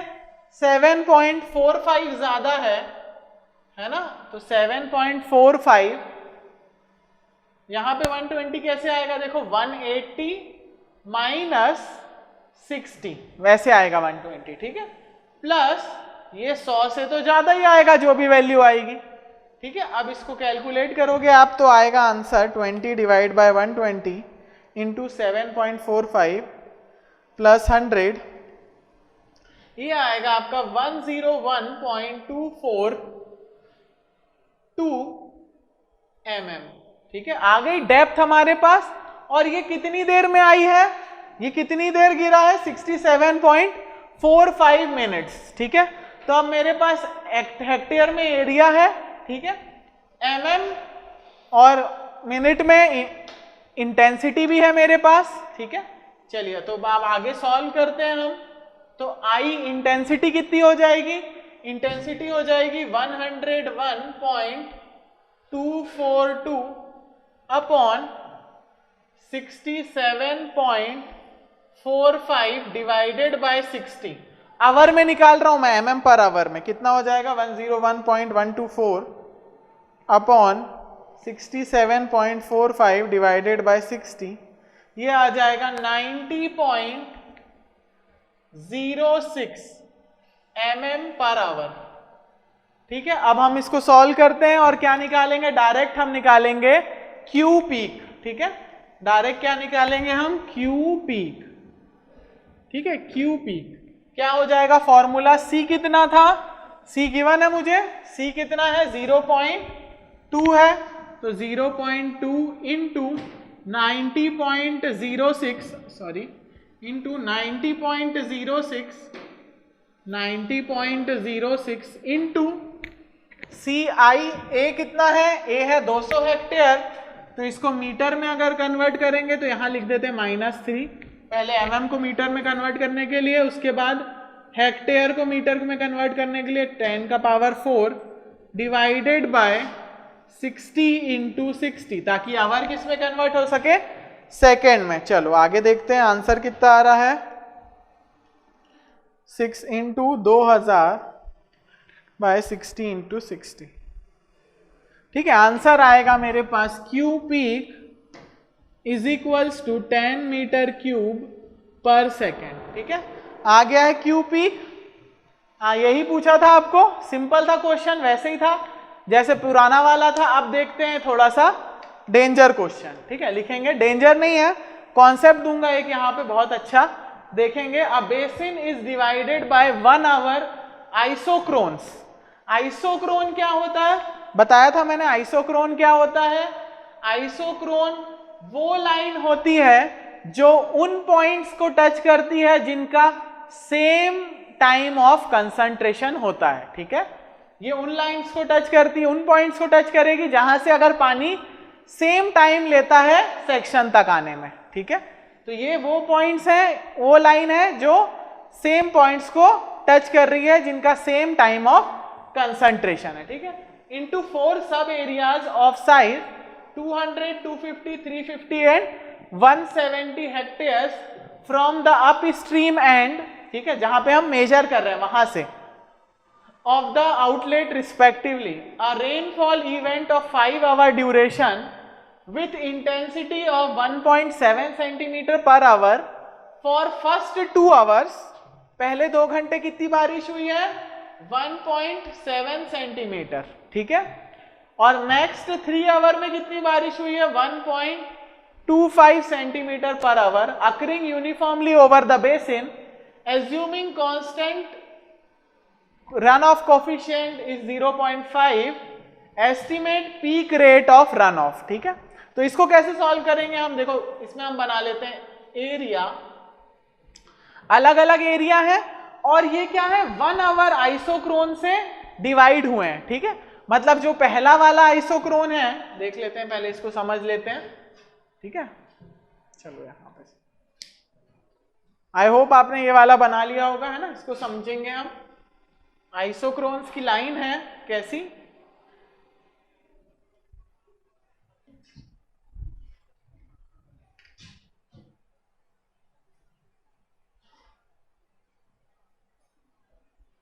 ठीक है, ऐसा कोई कैचमेंट है मान लो, और आइसोक्रोन ने क्या किया है? इनको इस तरीके से कुछ डिवाइड कर दिया है, ठीक है। कितने जोन में? 4 जोन में, 1 2 3 4 जोन, ठीक है। ये कितना है? 170 है, ये 350 है, ये 250 है, ये 200 है, ठीक है। तो टोटल टाइम ऑफ कंसंट्रेशन क्या हो जाएगा? यहां तक आने में लग जाएगा उसको 4 घंटे, है ना। तो हम हर जोन का निकालेंगे, ठीक है। तो पहले घंटे में एरिया क्या है? एरिया है 200, किसमें दिया हुआ है? हेक्टेयर्स में, ठीक है। नेक्स्ट देखेंगे, नेक्स्ट एरिया कितना है? 250, देन 350, देन लास्ट है आपका 170, ठीक है। अब बारिश कैसे हुई है? आई देख लेते हैं, रेनफॉल इंटेंसिटी आई कितना है? सेंटीमीटर पर आवर में। तो पहले घंटे मान लेते हैं फर्स्ट आवर क्या बारिश हुई? पहले घंटे जो इस पानी को, जो 200 का एरिया है, पहले घंटे में तो यही पहुंच पाया होगा ना हमारे कैच यहां तक, ठीक है। तो कितना पहुंचा होगा? ये पहुंचा होगा अराउंड 1.7 हुई थी बारिश पहले घंटे में, दूसरे घंटे में 1.7, तीसरे घंटे में 1.25 और चौथे घंटे में भी 1.25। तो 4 घंटे में ये पूरा का पूरा पानी आ जा रहा है। मतलब मैं यहां बोल सकता हूं 4 घंटे क्या है? हमारा टोटल टाइम ऑफ कंसंट्रेशन है। तो 4, आपको पता है अगर ड्यूरेशन 4 से ज्यादा होगा तो भी पीक उतना ही आएगा जितना 4 में आना था। मैंने बताया था ड्यूरेशन अगर टाइम ऑफ कंसंट्रेशन के बराबर रहे या उससे ज्यादा रहे तो पीक क्या होता है? कॉन्स्टेंटली आता जाता है, ठीक है। कॉन्स्टेंटली आपका पीक बना रहता है अगर ड्यूरेशन टाइम ऑफ कंसंट्रेशन के बराबर है या उससे ज्यादा है, ठीक है। तो इस केस में ज्यादा है, 5 आवर है, और देख रहे हैं हम 4 आवर में ही सब खाली हो जा रहा है। नेक्स्ट देखते हैं सी कितना है? सी कॉमन है सबके लिए, 0.5, 0.5, 0.5, 0.5। अब हम क्या करेंगे? अलग अलग का डिस्चार्ज निकाल लेंगे। तो पहले घंटे का डिस्चार्ज क्या आएगा? यूनिट आप लगाओगे, ठीक है। कितना आ रहा है देखेंगे, 200 इंटू 10 टू दी पावर 4, ठीक है। 200 इंटू 10 टू दी पावर 4 करूंगा इसको मैं मीटर में कन्वर्ट करने के लिए, into 10 to the power 4 into 10 to the power -2, ठीक है। Next into 1.7 into 10 to the power -2, divide भी करना पड़ेगा किससे आपको? 3600 से, क्योंकि ये किस में है? आवर में, मुझे किस में चाहिए है? सेकेंड में, ठीक है। इंटू 0.5, तो डिस्चार्ज आ रहा है कुछ मेरा, देख लेंगे, डिस्चार्ज आ रहा है 4.72, है ना। चलिए, डिस्चार्ज आ रहा है 4.722। वैसे ही नेक्स्ट का निकालेंगे हम, तो नेक्स्ट का कितना आएगा? देखो 250 into 10 to the power 4 into 10 to the power -2, ठीक है। अब इसको चेक करते हैं कितना आ रहा है। ये आएगा अराउंड 5.902, देखें 5.09 है, आई थिंक, देख लेते हैं एक बार करके कितना आएगा। 250 into 10 to the power 4 into 1.7 into 10 to the power -2 into 0.5 divided by 3600, ये आ रहा है 5.902। ये सब किस में आ रहा है? मीटर क्यूब पर सेकेंड में। नेक्स्ट का क्या आ जाएगा देखो, 350 into 10 to the power 4, 2.5 into 10 to the power -2। अब बारिश किससे होने लगी है? 1.25 से होने लगी बारिश, ठीक है। पहले के 2 घंटे किससे हुई थी? पहले के 2 घंटे हुई थी 1.7 से, बाद में 1.25 में कन्वर्ट हो गई, ठीक है। तो लिख लेते हैं 1.25, ये आएगा अराउंड 6.09,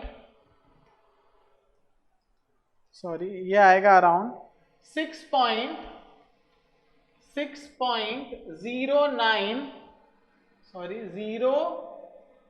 076 लास्ट कर लेते हैं। लास्ट है हमारा 170 into 10 to the power this and that, ये आ रहा है आपका अराउंड 2.95, ठीक है, मीटर क्यूब पर सेकेंड, मीटर क्यूब पर सेकेंड।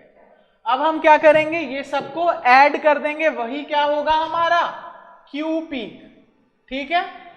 यही क्या आएगा हमारा? Q peak. ऐड कर लेते हैं, 6.076 प्लस 5.902 प्लस 4.722, ये आएगा 19.65 मीटर क्यूब पर सेकेंड। तो ऐसे क्वेश्चन की अप्रोच आपकी इस टाइप से रहेगी, याद रखना, ठीक है। क्लियर है रैशनल मेथड? अब हम नेक्स्ट मेथड पे फोकस करेंगे। क्लियर है? Empirical equation. चलिए आगे के और क्वेश्चन देखते हैं हम रैशनल मेथड से, ठीक है। तो क्वेश्चन क्या है? A catchment area has a time of concentration of 20 minutes, ठीक है। तो गिवन डाटा भी लिखते जाएंगे हम साथ में। तो टाइम ऑफ कंसंट्रेशन कितना दिया हुआ है? टाइम ऑफ कंसंट्रेशन है 20 मिनट्स, ठीक है। गिवन डाटा लिखते रहोगे तो आपको क्वेश्चन दोबारा पढ़ने की जरूरत नहीं है, या जब आप दोबारा भी पढ़ोगे तो आपको और क्लियर हो जाएगा, ठीक है। चलिए नेक्स्ट देखते हैं, एरिया ऑफ 20 हेक्टेयर्स, ठीक है। एरिया लिख लेते हैं हम 20 हेक्टेयर्स। नेक्स्ट देखते हैं आगे क्या लिखा है, estimate peak discharge corresponding to the return period of 25 years, ठीक है। एज्यूम रन ऑफ कोफिशिएंट, निकालना क्या है? निकालना है पीक, ठीक है। तो आप क्वेश्चन पढ़ते पढ़ते ऐसे सर्कल भी कर सकते हो कि हाँ ये निकालना है मुझे, ठीक है। तो इससे आपको और क्लियर होता है अप्रोच, ठीक है। सी है ना, रन ऑफ कोफिशिएंट, सी भी दिया हुआ है कितना? 0.25। अब एक फॉर्मूला आपको ऑलरेडी गिवन है ना, ये फॉर्मूला एक इंपेरिकल फॉर्मूला है इंटेंसिटी निकालने का, ठीक है। देख लेते हैं, the intensity duration frequency for the storm in the area can be expressed by I is equals to, I क्या है? इंटेंसिटी इन सेंटीमीटर पर आवर।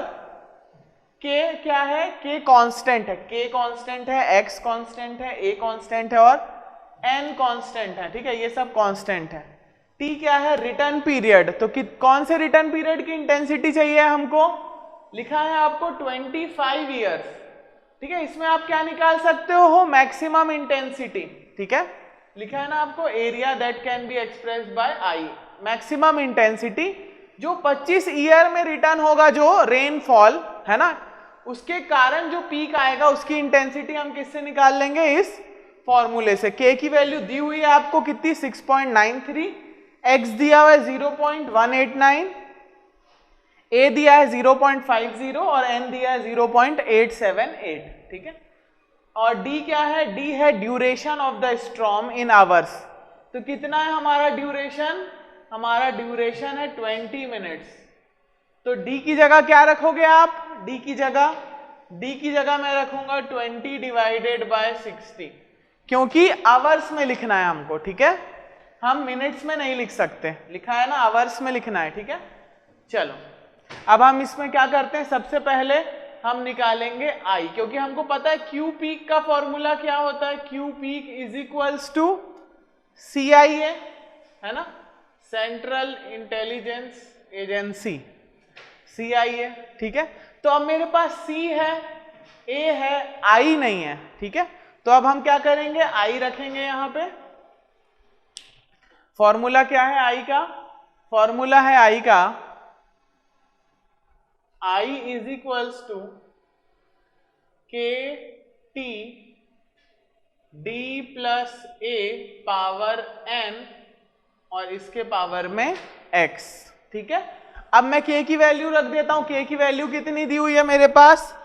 6.93, ठीक है। तो I is equals to 6.93। Next क्या है फॉर्मूले में? t। t क्या होता है? t होता है हमारा रिटर्न पीरियड। तो मैं क्या करूंगा? Into 25 power x। x क्या है हमारे पास? x दिया हुआ है हमको 0.189, तो इसके पावर में लगा दूंगा मैं 0.189, ठीक है। नेक्स्ट d दिया हुआ है हमको, ड्यूरेशन कितना है? d है हमारा 20/60, ठीक है। प्लस a भी दिया हुआ है, a कांस्टेंट है, कितना दिया है? हाफ, 0.5, ठीक है। प्लस 0.5 पावर n कितना दिया हुआ है क्वेश्चन में? 0.878, ठीक है। n दिया हुआ है 0.878, ठीक है। अब मैं इस फॉर्मूले से i निकाल लूंगा। चलो कैलकुलेटर में रखो वैल्यू, और i आ जाएगा हमारा कितना? चेक कर लेते हैं एक बार। i आ जाएगा हमारा 6.93 इंटू 25 पावर कितना है? पावर 0.189, ठीक है। क्या था इसकी जगह? x था। ये एक इंपेरिकल फॉर्मूला है, हर जगह आप यूज नहीं कर पाओगे। जब आपको वैल्यू गिवन होगी तो आप ये फॉर्मूला यूज कर सकते हो i के लिए, ठीक है। इसमें ऑलरेडी गिवन था फॉर्मूला, कई बार आपको क्वेश्चन में फॉर्मूला गिवन नहीं भी हो सकता है, ठीक है। तो इससे मैंने आपको फॉर्मूला भी सिखा दिया और एक क्वेश्चन भी बना लिया हमने, बहुत अच्छा, ठीक है। डबल अप्रोच हो गई। नेक्स्ट देखेंगे ये क्या हो गया? 20/60 प्लस 0.5 पावर 0.878, ये आ रहा है 14.944, ठीक है। 3 डिजिट तक ले लेते हैं हम।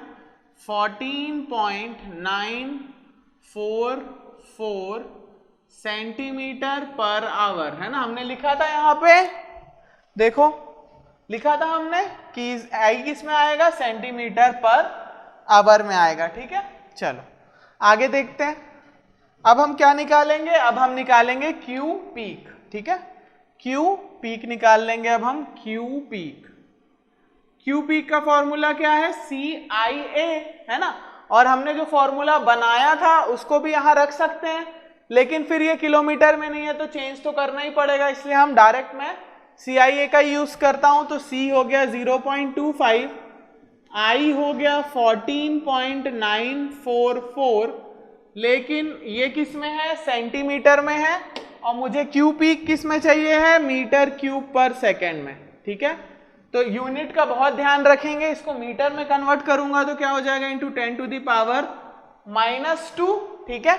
अब आवर को सेकेंड में कन्वर्ट करने के लिए मैं क्या करूंगा? इसको डिवाइडेड बाय 3600, ठीक है, इंटू ए कितना दिया है? 20 हेक्टेयर्स, तो 20 इंटू 10⁻⁴, ताकि ये किस में कन्वर्ट हो जाए? मीटर स्क्वायर में।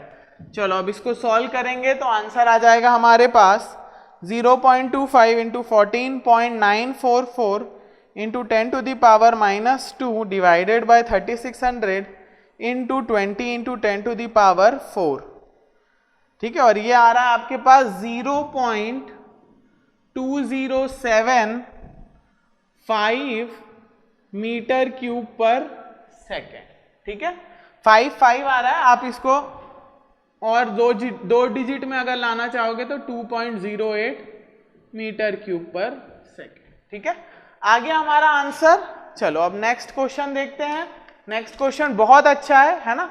ट्राई करेंगे एक बार खुद से पॉज करके। इसमें भी हमको आई निकालने का एक और फॉर्मूला दिया हुआ है, ऑलरेडी क्वेश्चन में गिवन है, ठीक है, दिख रहे हैं आप।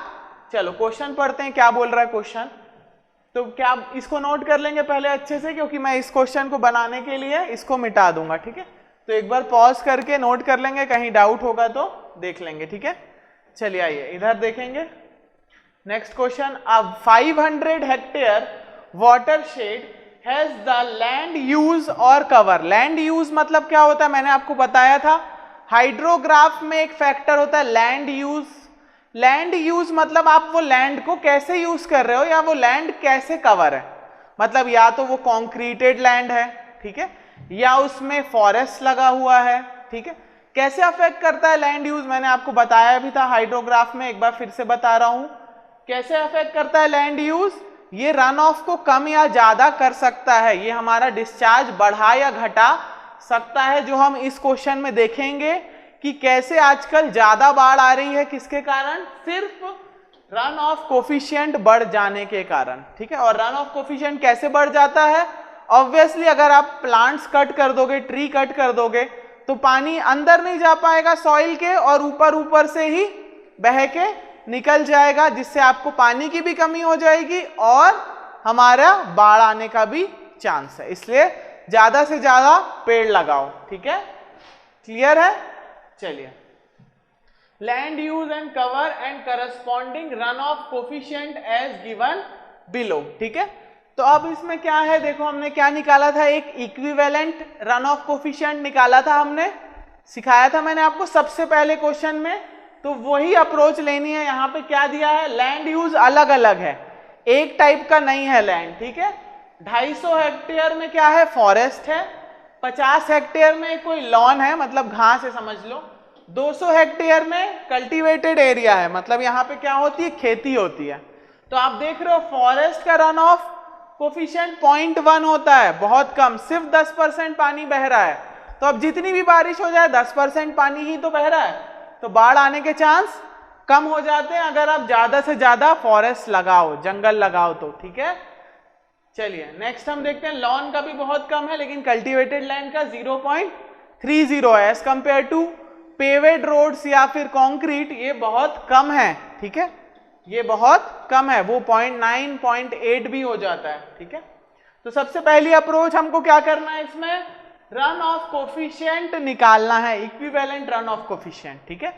चलिए आगे आपको क्या पूछ रहा है, the maximum length of travel of water is 3000 metre, ठीक है। तो ये वाली चीज किस फॉर्मूले में यूज होती है ना, आपको एकदम स्ट्राइक हो जाना चाहिए, मैंने इतने क्वेश्चन कराए हैं इससे, कि maximum length of travel of water किस फॉर्मूले में लगता है। सोचेंगे 2 मिनट, मैं क्वेश्चन के कंप्लीट होने के बाद बताऊंगा आपको। And the elevation difference between the highest and the outlet point is 25 metre. ये कोई नई चीज आ गई भाई, ये क्या है देखेंगे अभी, है ना। क्या बता रहा है, एलिवेशन, ठीक है, कहां से, हाईएस्ट पॉइंट से हमारा आउटलेट पॉइंट, दोनों के बीच में डिफरेंस कितना है, 25 मीटर का, ठीक है। तभी तो पानी बह के नीचे आएगा, कोई एक स्लोप होनी चाहिए ना, है ना। उसी फॉर्मूले में जिसमें लेंथ ऑफ ट्रेवल लगता है, मैक्सिमम लेंथ ऑफ ट्रेवल, उसी में ही हमको स्लोप भी लगती है, जिसके लिए ये दिया हुआ है, ठीक है। इसको कैसे यूज करेंगे आगे देखेंगे हम। The maximum intensity, duration, frequency relationship of the watershed is given bye, ठीक है। इसमें भी एक फॉर्मूला दिया हुआ है, देखो यहां पे भी हमको दिया था इंटेंसिटी, ड्यूरेशन, फ्रीक्वेंसी, ठीक है। उससे हमने आई इस फॉर्मूले से निकाला था, इस बार हम ये वाला इंपेरिकल फॉर्मूला यूज करेंगे, क्वेश्चन ने खुद ही दे दिया आपको, ठीक है। चलिए, relationship of the watershed is given by I is equals to 6.311 T. T देखो वहां पे भी था टी, है ना, यहां पे भी था टी और यहां पे भी टी है, तो सेम ही होता है स्ट्रक्चर इन लोगों का, फॉर्मूलों का। देखो इंपेरिकल फॉर्मूला अगर आप इसको देखो और अब एक बार इसको देखो, तो आपको मैच नहीं करते दिख रहा है बहुत, ठीक है, मैच करते नहीं दिख रहा है, यही तो है फॉर्मूला। देखो K की वैल्यू यहाँ पे कितनी है, 6.93, यहां थोड़ा सा एरिया चेंज हो गया तो 6.311, फॉर्मूला वही है, सिर्फ उसका स्ट्रक्चर बदल गया है, ठीक है। पावर में यहाँ पे n था, कांस्टेंट बदल चुके हैं, ठीक है, पावर में x था, सॉरी, x की वैल्यू 0.189 थी, यहाँ पे देखो 0.1523, एकदम पास में है ना, फॉर्मूला वही है, कंफ्यूज मत होना कि अलग अलग है, ठीक है। डी दिया हुआ है, डी देखो यहां पे भी था डी प्लस ए था, ए की वैल्यू 0.5 थी, यहां देखो ए की जगह यहां डायरेक्ट आपको 0.5 दे दिया है, और एन की वैल्यू कितनी थी वहां पे, यहां थी 878, यहां पे है 945। तो फॉर्मूला वही है, चेंज बस उसका स्ट्रक्चर थोड़ा चेंज हो गया, ठीक है, बेसिक वही है, अंदर ये बदल गया बस, ठीक है।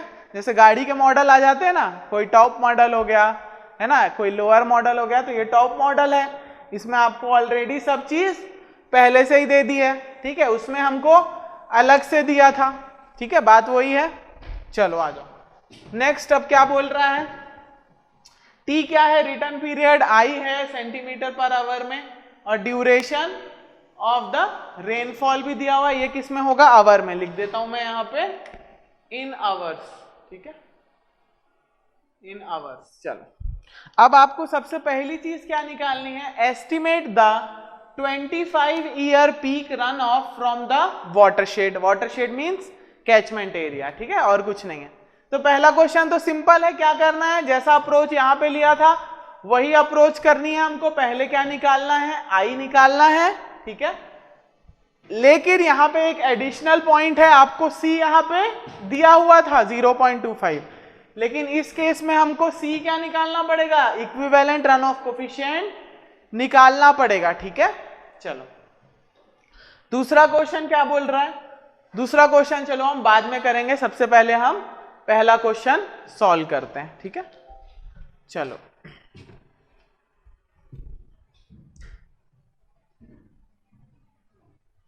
इसको मैं मिटा देता हूं,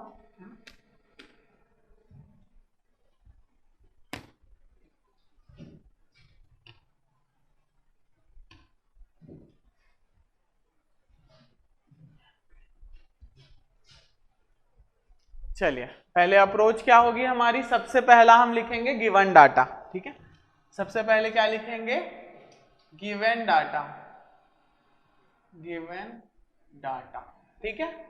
तो अब मुझे सबसे पहले क्या निकालना है, यहां पे run of coefficient, equivalent run of coefficient, तो मैं इसको बोल देता हूं सीई, ठीक है। तो सीई का फॉर्मूला क्या होता है, ये होता है एरिया ऑफ, A1 लिख लो या फिर आप, या मैं यहां पे AF लिख दे रहा हूं फॉरेस्ट के लिए, AF है ना, और उसका रन ऑफ कोफिशिएंट CF कर देंगे हम, ठीक है। तो हम AF into CF plus AL, lawn के लिए मैं कर दे रहा हूं AL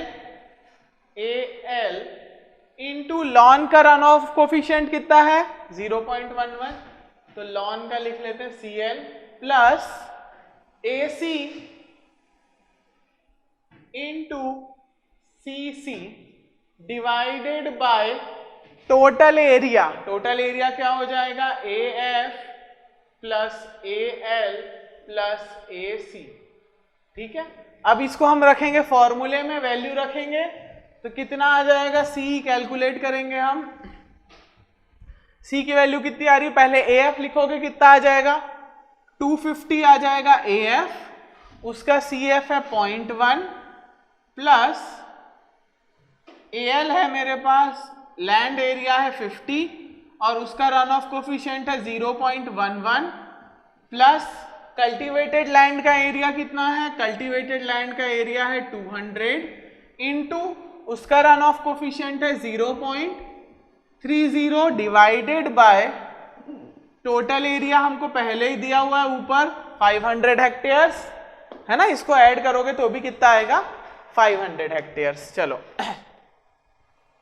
अब हमने सबसे पहले निकाल लिया CE, कितना आ गया CE हमारा आ गया है, कैलकुलेट करेंगे इसको कैलकुलेटर से, कितना आ रहा है देखते हैं, 250 into 0.1 plus 50 into 0.11 plus 200 into 0.3 upon 500, ठीक है, ये आ रहा है मेरे पास 0.181, ठीक है।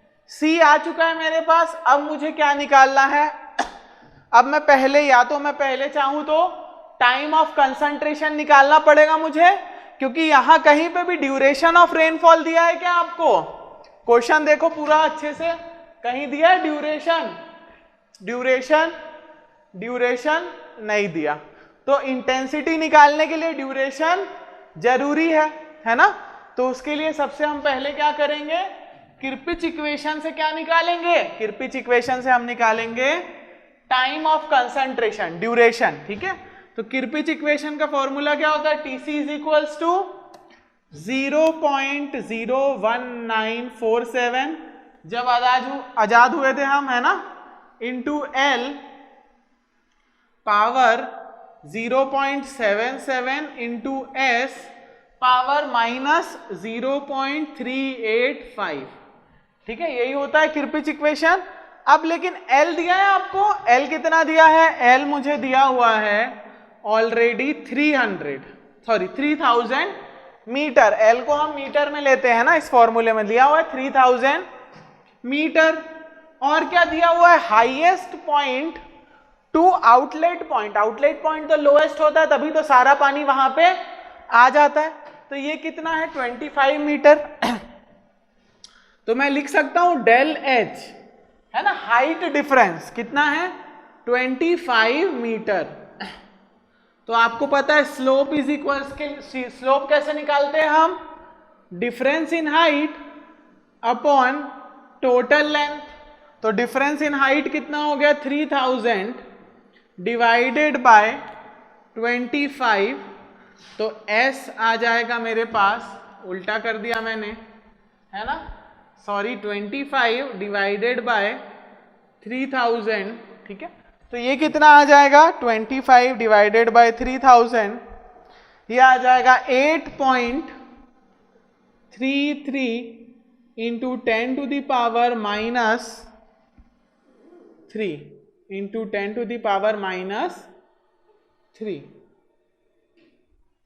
क्लियर है? आ गई है स्लोप भी, लेंथ भी। अब मैं आराम से TC निकाल सकता हूं, है ना? TC निकाल लेंगे हम।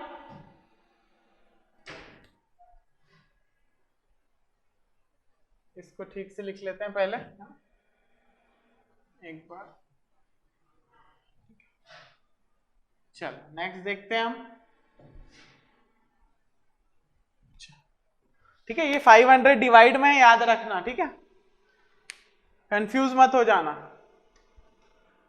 चलो इसको ऐसे कर देता हूं मैं।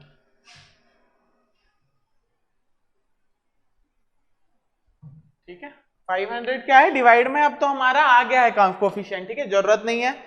नेक्स्ट देख लेते हैं अब TC कितना आ रहा है। TC की टाइम ऑफ कंसंट्रेशन के लिए सब कुछ रखेंगे वैल्यू, तो 0.01947 इंटू L कितना है मेरे पास? 3000, है ना? L कितना है? 3000। पावर में क्या है? L के पावर में है 0.77 इंटू S कितना है आपके पास? S है 8.33, है ना, लिख लो, इंटू आगे लिख रहा हूं मैं 8.33 into 10 to the power minus 3 power -385। ठीक है, तो अब टाइम ऑफ कंसंट्रेशन निकालेंगे, कितना आ रहा है? 0.0147 into 3000 power 0.77 into 8.33 into 10 to the power 4 sorry -3 power whole power क्या है इसके पास? -0.385। ठीक है, कितना है होल पावर? -0.385। मेरे पास क्या आ रहा है? TC 58.52 आ रहा है। ठीक है, कितना आ रहा है देख लेते हैं एक बार। ठीक है, 58.52 मिनट्स, 58.52 मिनट्स।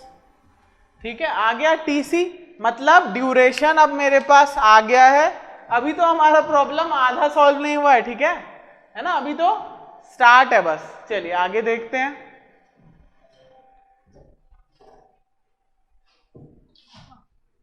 ये वाला क्वेश्चन मिटा देते हैं हम।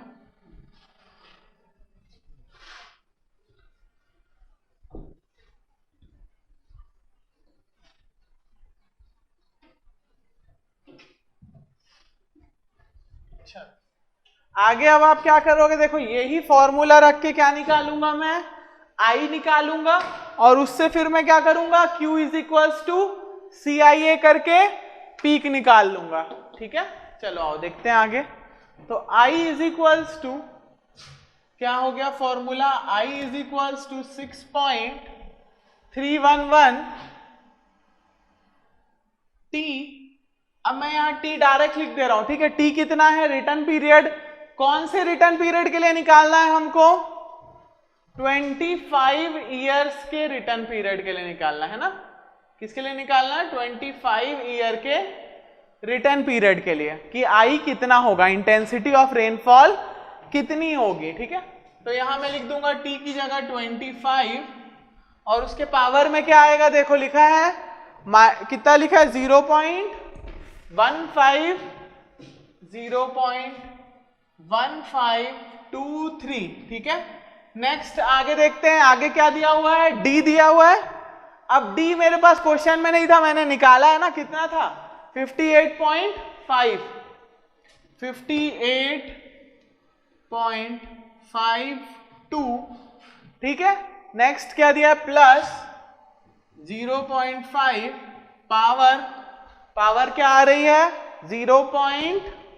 देख लेता हूं मैं, 945। ठीक है, कितना आ रहा है, 0.945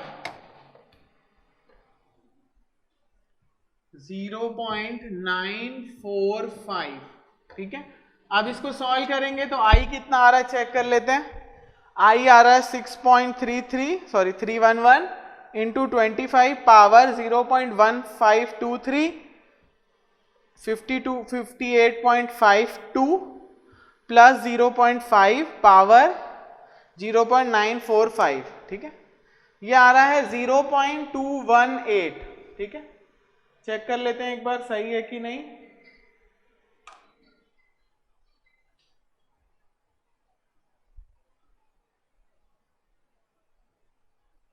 ओके, है ना, देख लेते हैं क्या आ रहा है आंसर, 58.52 डिवाइडेड बाय 60, आंसर आएगा आपका 7.135 7.135 सेंटीमीटर पर आवर। ठीक है, जिनका नहीं आ रहा है ये आंसर, उन्होंने यहाँ पे एक गलती कर दी होगी कि इसको आवर में कन्वर्ट नहीं किया होगा, है ना।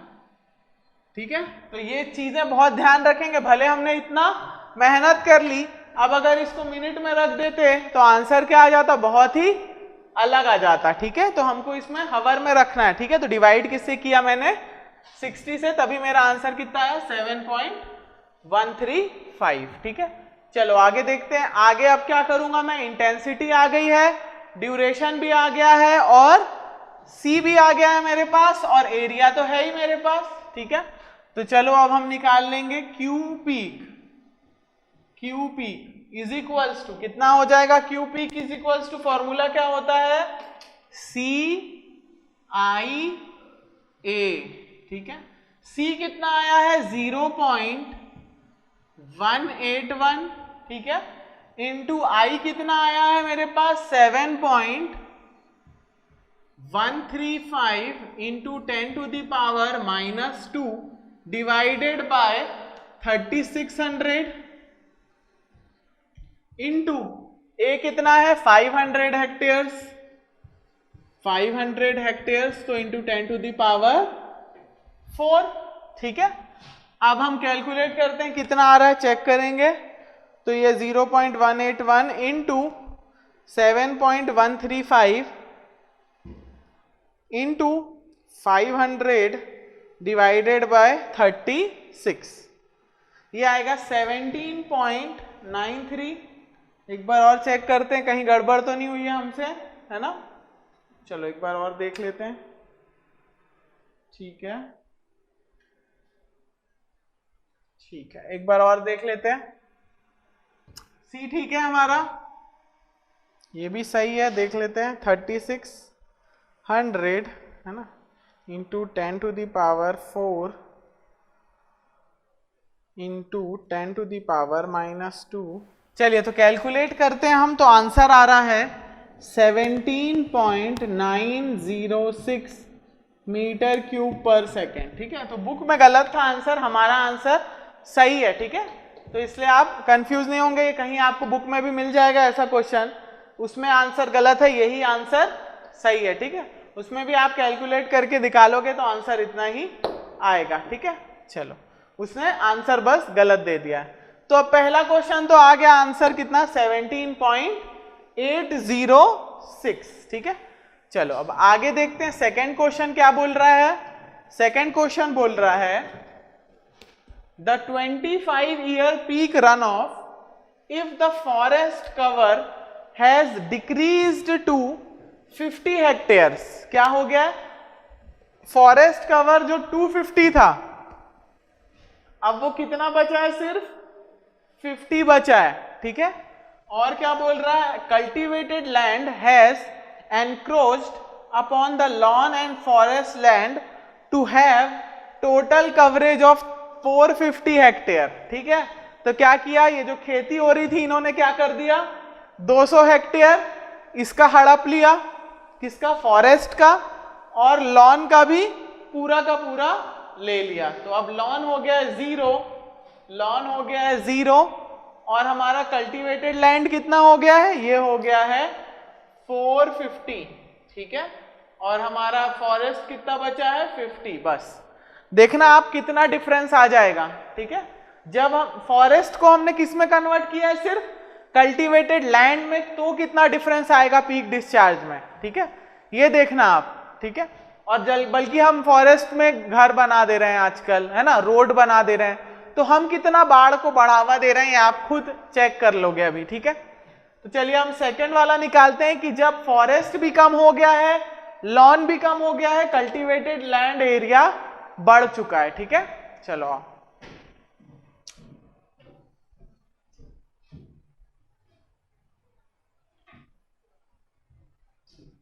नेक्स्ट देखते हैं हम। अब हमारा इक्विवेलेंट रन ऑफ कोफिशिएंट है वो चेंज हो जाएगा, है ना, क्योंकि एरिया चेंज हो गया, है ना, एक चीज तो गायब ही हो गई, लॉन पूरा गायब हो गया, है ना। तो हमारा जो इक्विवेलेंट रन ऑफ डिस्चार्ज है वो क्या हो जाएगा, वो चेंज हो जाएगा। ठीक है, क्या टीसी की वैल्यू चेंज होगी, टीसी की वैल्यू चेंज नहीं होगी। ठीक है, क्योंकि लैंड का मैक्सिमम लेंथ तो वही है, बदली नहीं है ना, स्लोप भी चेंज नहीं हुआ है, सिर्फ जो कवर था, लैंड यूज था, वो बस चेंज हो गया है। ठीक है, तो अब मैं डायरेक्ट सीई निकाल लूंगा, सीई इक्विवेलेंट रन ऑफ कितना आएगा, डायरेक्ट लिख दे रहा हूं मैं 50 इंटू 0.1 प्लस क्या करूंगा 450 इंटू 0.3 डिवाइडेड बाय 500। तो मेरा इक्विवेलेंट रन ऑफ कोफिशिएंट आ रहा है 5 प्लस 450 इंटू 0.3 डिवाइडेड बाय 500, ये आ रहा है 0.28। ठीक है, अब नेक्स्ट हम निकालते हैं, हमको पूछा क्या है, फिर से हमको 25 ईयर का पीक निकालना है। ठीक है, तो ना टीसी चेंज होगा, टीसी चेंज नहीं होगा। ठीक है, एरिया भी चेंज नहीं होगा, और आई भी चेंज नहीं होगा, क्योंकि 25 का ही तो निकालना है, और टीसी भी सेम है तो आई भी सेम रहेगा, बस चेंज क्या होगा, सी। ठीक है, बस चेंज क्या होगा, सी। एरिया भी तो उतना ही है, टोटल देखा जाए तो एरिया तो 500 ही है। ठीक है, तो सी कितना हो गया इस बार, बस 0.28। तो देखना पीक कितना आ जाएगा, पीक आ जाएगा मेरे पास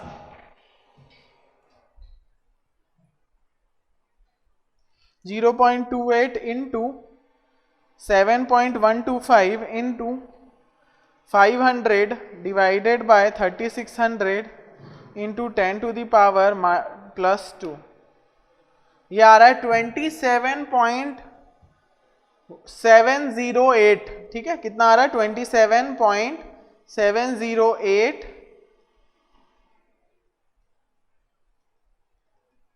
ठीक है, लिख देंगे, बस चेक कर लेता हूं मैं फिर से, चलिए ठीक आ रहा है ना। पहले कितना आया था हमारा पास 17.9 कुछ आया था, ठीक है, अभी आ रहा है 27.083, ठीक है, कितना आ रहा है 27.083 मीटर क्यूब पर सेकेंड, ठीक है। तो क्लियर है ऐसे टाइप में क्वेश्चन में आपको कैसे अप्रोच करनी है, ठीक है, सब कुछ निकालना सिखा दिया हूं मैंने, टीसी कैसे निकालते हैं, आई कैसे निकालना है, आई के फॉर्मूला भी बता दिया हूं, ये इंपेरिकल फॉर्मूला है, ठीक है, जिसमें हमको रिटर्न पीरियड और ड्यूरेशन बस गिवन होता है, बाकी सब कांस्टेंट हैं, ठीक है। चलिए तो दोनों देख लिया हमने, जब चेंज हो जाता है तो देखो पीक कैसे चेंज हो गया, पहले 17 था अब 27 हो गया है ना, अप्रॉक्स थोड़ा बहुत 1.5 टाइम्स बढ़ गया, सिर्फ हमने क्या किया कल्टीवेटेड लैंड बढ़ाया तो इतना बढ़ गया 1.5 टाइम्स, ठीक है। अगर इसमें रोड वोड बना देते तो ये तो अप्रोक्सीमेटली डबल हो जाता है ना, बाढ़ आने के चांस डबल हो जाते, ठीक है। तो ऐसे हम अपने एनवायरनमेंट को खतरे में डाल रहे हैं ये सब बना के, ठीक है।